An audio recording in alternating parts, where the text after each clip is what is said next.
How's it going, YouTube? This is op.poker James here. We're back with our third part of our Heads Up Hyper series. This time I'm going to be looking at the $7 limit. Things are about to heat up a bit. If you haven't already and you want to start talking or learning about Heads Up with other players, I would recommend checking out our Discord channel.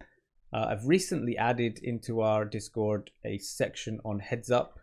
We got a Heads Up general section here where you can talk about whatever you want to. We're going to have hand histories in there. There are plenty of Heads Up players in our Discord that can help you out. So if you have any trouble, check it out. We have a hand history converter. So let's say you don't have something like Poker Tracker 4 or Holder Manager, where you can just use the raw hand histories from the PokerStars client. You can put them into our hand history converter and you'll be able to show it to us and talk about the hands. If you have any questions or queries about it, come join the Discord, and I look forward to seeing you there. Alright, so on PokerStars, at least on the .com.eu.uk client, on the $7 hypers you can still open sit, but it does get a little bit more tricky. You will start having regs sitting you if they do not know who you are. So luckily we were able to get a seat. We might have to wait a while. Okay, we've got a table. Yeah, we will find ourselves being sat by other regs because there isn't enough action really to go around. So they will be sitting onto you. Hopefully our opponent Zambi is not a reg. So we'll see. But yeah, the games will start getting significantly tougher from this limit onwards. When I'm playing in these spots, if I was playing a good player, I might think about free betting hand like King 10 suited every now and again. But when I'm playing in spots where I think I have an edge on my opponent post flop, I generally take hands and spots like this and reduce the variance of the game, go post flop against them, and feel like I have the edge while reducing variance. So that's why I decided to call. We flopped a top pair. I decided to check call. Again, I could have check raised, but again, I'm quite happy to keep the pot small and play it how I want to. Once they've bet small again on the turn, I think it's time I need to protect the hand at this point. I'm not too worried about the strength of his holding. I think he's telegraphing to me the strength of his hand. But if he does have a spade or a pair and a spade, we want him to pay to stick around. So when I limp and I get min raised, this is a pretty good indication that we're up against a recreational player. I don't really know any reg that does that sizing, because it means at this stack depth anyway that I don't have to fold at all. Now things have got very tough. Very tough. I've got a gut shot. I'm in position. These are two good things. But our opponent has min raised pre-flop and now pot betting on the flop, which will set up a pot shove on the turn, which isn't great. I decided to call just considering and thinking that it might be possible our opponent is bluffing.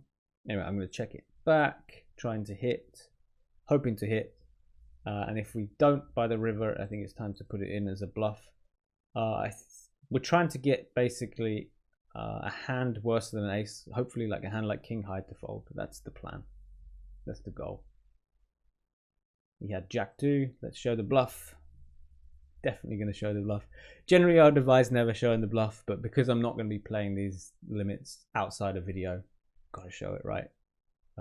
He's obviously going to be a little bit tilted at this point, I would presume. Yeah, I'm quite happy to go post flop with these types of hands. After he's just lost that pot, I'm not going to be ISO bluffing these type of hands, he might be very, very annoyed, pissed off. And then at this point, I'm quite happy to raise, get it in with my 4-5. I'm hoping not to. Let's show him again. He keeps having the best hand. If he keeps showing, I'll keep showing. It'd be rude not to, right?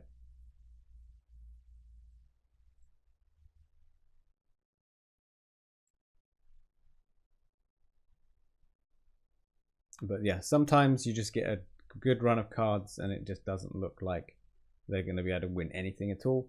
Sometimes it happens in the opposite direction as well, and it's going to happen a lot more in heads up. Anyway, we win the first one. Let's try and get a second one going, hopefully.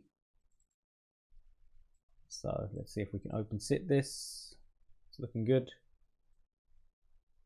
Yeah, I would highly recommend playing these if you're a spin and go player looking for a lower variance route to build up the bankroll.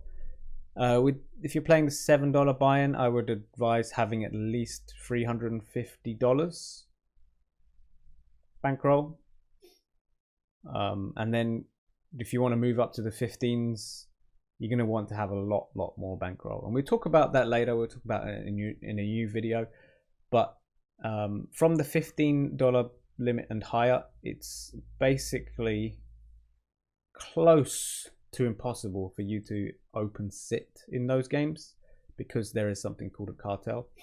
We'll go into that in the future, and how they work. It is quite an interesting setup.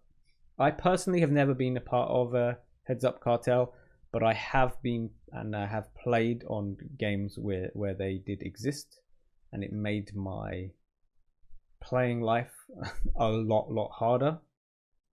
And I'll go into the pros and cons about them in the next video. So from the $15 limit and onwards on PokerStars, you'll have those situations.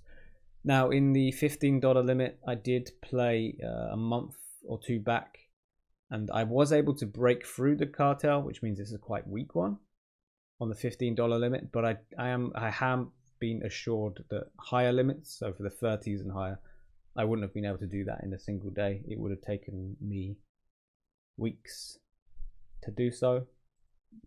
And we'll talk about how it works and how things are. But yeah, generally speaking, if you were looking for an easy way to build the bankroll up to about $2,000, I would suggest heads up hypers. Beyond then, I think it's just a lot easier to play regular spin and goes. But there is a way, if you just like the heads up and the heads up hyper format, there is a way to do it, and we can talk about that in the next video. Anyway, let's just focus on this game. We're playing against Johnny from Greece, and I'm just going to be playing a nice straightforward style until we get to know them better. Looks like this is the first opponent we've had that's on the tighter side of things. It looks like he's more of a tight aggressive style, but we haven't seen too many hands, so let's not make too many judgments just yet. I'm gonna keep the pot small while I try and figure out what's going on. Not the best turn card, but we're not going anywhere unless they shove, I guess. We call. River card's not so bad. Yeah, if we get pot shoved on, I will hero call this. They don't bet. What do I think about the turn bet? The flop bet, I don't mind. The turn bet is really odd to me. I don't see the point of the turn bet. He's only going to get called by better, other than clubs maybe. Yeah, I'm not the biggest fan of that bet. I think if you'd have checked that one back if I was him.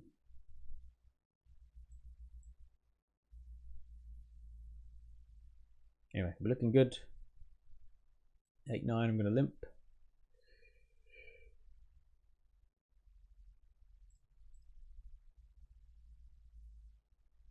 Two pair. I kind of want to bet because if our opponent has a diamond, they've got a very good chance to outdraw us. Want to charge those draws.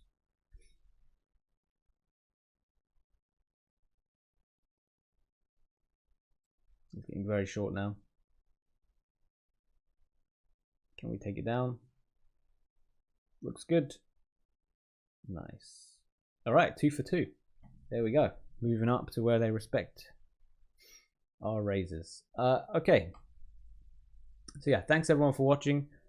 Next video we'll go in and we talk about the cartel situation and how you can adjust to it, or if you even want to play heads up hypers at all. But from the $1.50 limit to the $7 limit, I would say they are a great way to build the bankroll. If you've got anywhere between $50 and $2,000, I would seriously recommend considering it. And if you're looking at a way that you want to get good enough to do that, to beat that, definitely check out our low stakes spin and go course. We've got a whole section on heads up, and I think that'll be very useful for you. Otherwise, if you want some free content, check down below, and we'll have some heads up pre-flop charts for you. I'm not going to lie, they won't be 100% perfect, but they will give you an indication and an idea of how to play in these games, because I think a lot of you who are watching aren't really aware of how loose and how aggressive you can and should be in these games. Anyway, thanks all for watching, and I'll see you in the next one. Peace.